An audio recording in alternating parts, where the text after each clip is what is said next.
वही उसके मेहनत का, उसका हक का पैसा उसे नहीं मिले तो वो परेशानी में आ जाता है। नई पेंशन व्यवस्था लागू कर दिया गया है जो कि कर्मचारी के हित के लिए बहुत घातक है और यह सरकार के द्वारा एक कर्मचारियों के लिए छलावा है कि जिस काम को नहीं करना हो सरकार उसके लिए एक कमेटी बना देती है। एक उम्र के बाद इंसान सोचता है कि उसके अकाउंट में कम से कम एक राशि आ जाए, जीवन भर उसने काम किया है और जो एक अकाउंट में राशि आए उससे उसका गुजारा हो, और इसी उम्मीद में वो बेहद ईमानदारी से कोशिश करता है काम करने की। लेकिन जब वही उसके मेहनत का, उसका हक का पैसा उसे नहीं मिले तो वो परेशानी में आ जाता है।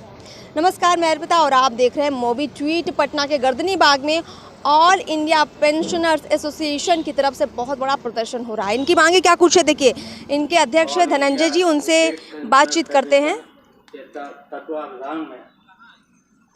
हमारे साथ धनंजय जी हैं। सबसे पहले आप ये बताइए, आप लोग इस गर्मी में धरना प्रदर्शन कर रहे हैं, कितनी परेशानी हो रही, मुख्य मांग क्या है आप लोगों की? हम लोग आज के दिन पूरे देश में के हर एक स्टेट और हर एक ज़िला में जिला पदाधिकारी के माध्यम से state pensioner, all India state pensioner के माध्यम से ज्ञापन दे रहे हैं।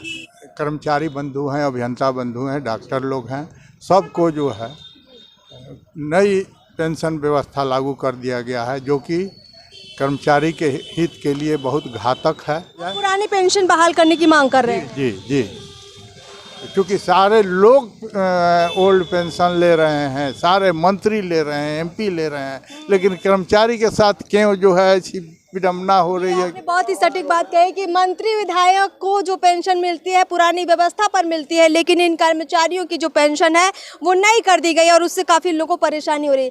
क्या नाम हुआ आपका? तारकेश्वर धर द्विवेदी।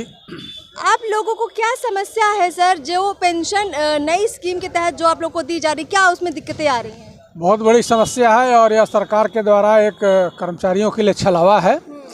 पुरानी पेंशन व्यवस्था में कम से कम कर्मचारियों को इतना मिलता था कि वो अपने परिवार का ठीक से भरण पोषण कर सकें, लेकिन नई पेंशन व्यवस्था में जब 2000 और 1000 रुपये पेंशन मिलेगा तो आज के इस महंगाई के युग में कैसे संभव है कि कोई भी कर्मचारी अपने और पत्नी का भी कम से कम भरण पोषण कर सके।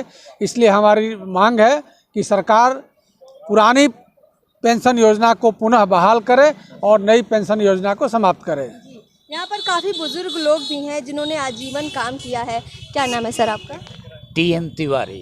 तिवारी जी, इस उम्र में प्रदर्शन करना पड़ रहा है उस चीज़ के लिए जिसके लिए आपने जीवन भर काम किया ईमानदारी से, अब कैसा लगता है कि सरकारें ऐसा आपके साथ जब कर देती हैं? यही कष्ट होता है मैम कि ज़िंदगी भर जिस सरकार को, जिस राष्ट्र को बढ़ाने के लिए हमने काम किया, जिस सरकार में रहने करके हमने सरकार को चलाने का काम किया, और आज रिटायर होने के बाद हमें पूछने वाला कोई नहीं। अभी हर कोई महसूस करता है कि आदमी को बुढ़ापा में ज़्यादा दवा की ज़रूरत पड़ती है, ज़्यादा सामाजिक सुरक्षा की ज़रूरत पड़ती है, लेकिन आज जस बात उल्टी हो रही है। जो सरकार हमें स्वास्थ्य के नाम पर देती है वो इतना कम है कि जितना साल भर में मिलता है अगर हम डॉक्टर के यहाँ दिखाने जाएं तो एक महीना में सिर्फ डॉक्टर का फीस हो जाता है। तो यही हमारी पहली मांग तो यही है कि हमारे लिए सिर्फ, और कुछ हम नहीं मांगते हैं, कि आप हमारे लिए स्वास्थ्य की सुविधा दिलाइए। जो भी हॉस्पिटल है हम जाएं, हमारा कैशलेस ट्रीटमेंट करा दीजिए। बाकी हम खुशी है, हम सरकार को धन्यवाद देना चाहते हैं कि जो आपने अभी लोकसभा में वित्त मंत्री ने घोषणा की थी कि हम विचार करके इस पर तत्काल निर्णय लेंगे। तो विचार तो अब आप जहाँ भी जब भी करते थे, हम भी सरकार में विचार देने के लिए हम लोग भी शामिल रहते थे, फाइल पर हम भी लिखते थे, विचार हम भी देते थे, आप बनाते थे।